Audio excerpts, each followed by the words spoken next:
In today's lesson, we're going to be looking at full and half adders. Task number 1 today, let's have a quick reminder of how to add two binary numbers.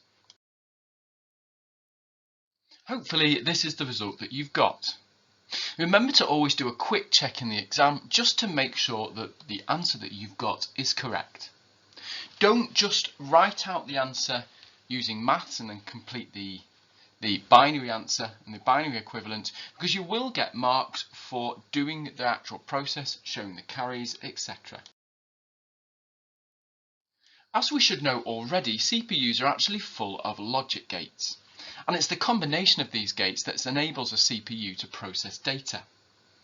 There are actually some really important circuits and combinations of logic gates which allow us to make crucial calculations.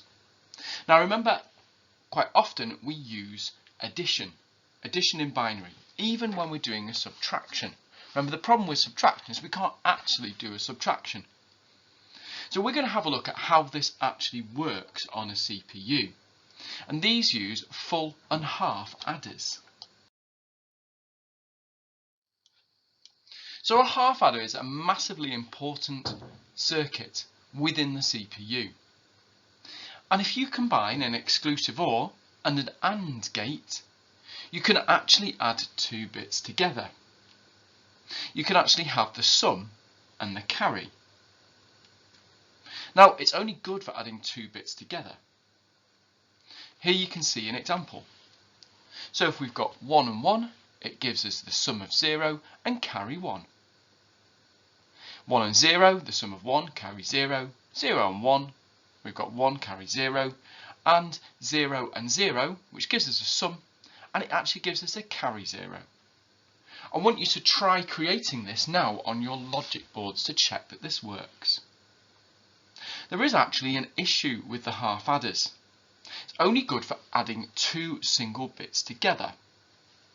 So if we wanted to add two 2-bit numbers together, or even 2 bytes together, the half adder is actually not very useful for us. So in that case, they developed what we call a full adder. Actually, if you combine two half adders together and an OR gate, this allows us to add any combination of two binary numbers together. So a full adder can add 3 bits together to produce a sum and carry.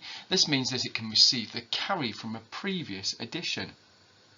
And that carry can be used to add to the addition of 2 new bits.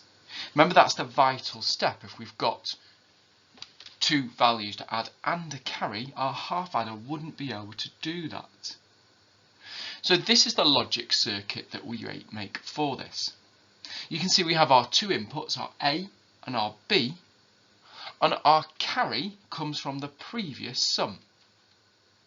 That means at the end we can have an output of our sum, as we did before from our exclusive OR gate, but we can also have a carry which is taken forward to the next sum.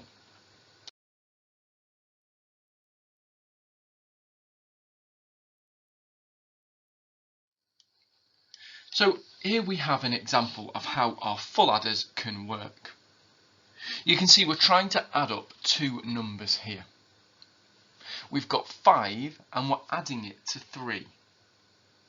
The first thing we do, and you can see how we're working from the right hand side here. We have A is 1 and B is 1. C is 0, we don't have a carry. So we know when we add them up it's going to give us 0, carry 1. Inside the adder we've got all these different logic gates. And if you look on the logic boards, you'll see a series of adders at the bottom of the board. The carry is moved on to the next adder. We add up the values, we've got 1 and 1, so again it's 0 and carry 1.